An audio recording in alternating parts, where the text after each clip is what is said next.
હાય, આજે મારે વાત કરવી છે. ઘણા ટાઈમથી મારે વાત કરવી હતી, પણ વાત રહી જતી હતી.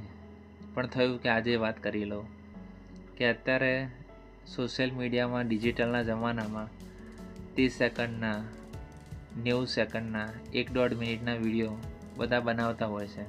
સારી વાત છે, કામના હોય છે, મજા આવે એવા હોય છે, મનોરંજન મળે.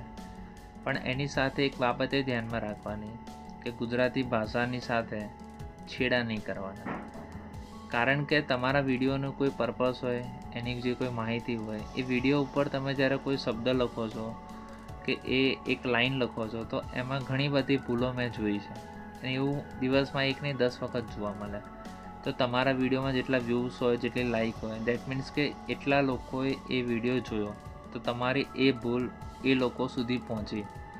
તો આપણે લખવું તો એવું લખવું તો 1 નહીં 100 લોકો જોવે, તો એ 100 લોકોનો એ શબ્દનો અર્થ ખબર પડે, એ શબ્દની જોડણી ખબર પડે.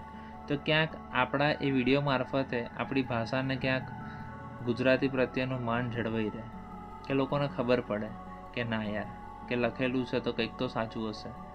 ક્યાંક ને ક્યાંક પછી જ્યારે સાચો શબ્દ કે સાચું વાક્ય જોવા મળે ને, અને આપણી ખોટું જે લખેલું હોય એ જોયું હોય, તે બંને વચ્ચે કન્ફ્યુઝન થઈએ કે સાચું આ હતું કે આપણને ખબર છે એ હતું.